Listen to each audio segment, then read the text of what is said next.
Well, in less than 2 weeks, elementary and high school students will also return to remote learning. The Education Department said last month that face-to-face classes are still not allowed unless permitted by the president. Let's now speak with UNICEF Philippines Deputy Representative Behzad Noubary. Mr. Noubary, thank you so much for joining us on The Final Word. What has gone wrong in the Philippines? We haven't restarted face-to-face classes for grade school and high school students. We are just one of 5 countries in the world. Rico, thank you very much for this chance to have this conversation tonight about a really important topic. As you mentioned, we're almost in the month of September. This is the month where children around the world look forward to the first day of school. We all remember what a special day that was for us when we were children. But unfortunately, for the 27 million school-aged children in the Philippines, there's a risk that that will not be the case. This on top of having already missed one academic year of in-person learning. What we know is that this has really high costs. Last year, the first distance learning year, we already had 1 million less children enrolled in school as compared to the year before. And what we also know is that the longer the kids are out of school, the less likely that they're to come back. The school closures have a negative impact on not only learning, but also well-being, health, as well as psychological issues.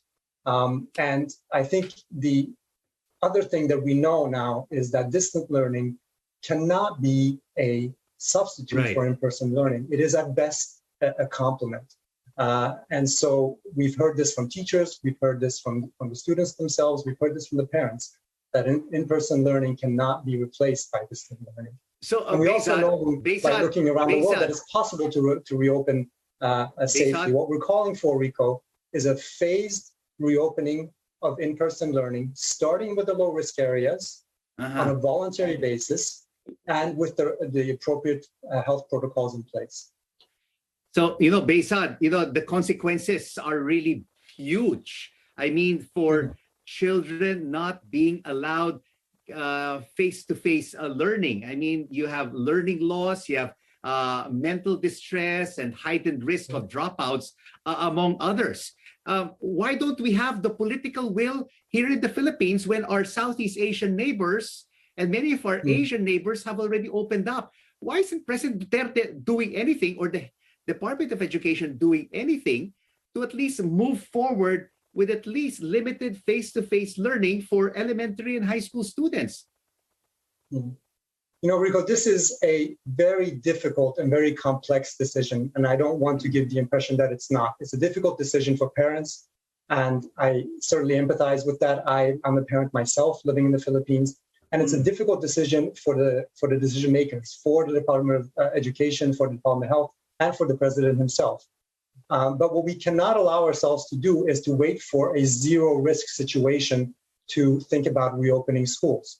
What we see from around the world is that it is possible, if a risk-informed approach is taken, to be able to open the schools in a safe manner.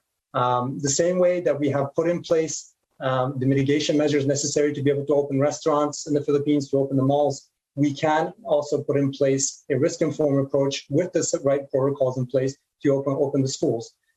We think that the schools, in a situation like this, should be the last to close and the first to open. And is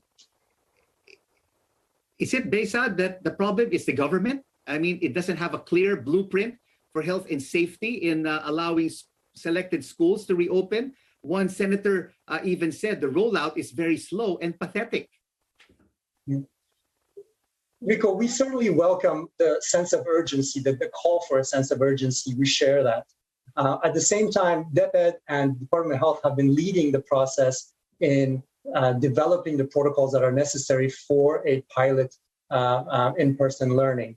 We at UNICEF have been supporting them. We have now in place a dashboard which pulls in data from the Department of Health in terms of the risk classifications of the different LGUs, combines that with data from the Department of Education in terms of the water sanitation facilities in schools, to identify the schools where it can be safe for reopening to happen.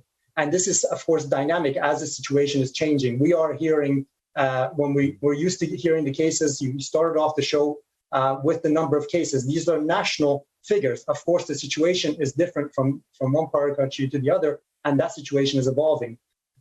With these kinds of tools in place, the Department of Education and as well as the Department of Health working together, we have the tools in place to be able to identify where it is safe to reopen, and also the protocols to be able to open them. So we think the efforts have been made, and we certainly see that the Philippines could be opening schools in a safe manner, as I mentioned, in a phased manner, on a voluntary basis, starting in the lower scales, just like many, and I should say most countries in the world have.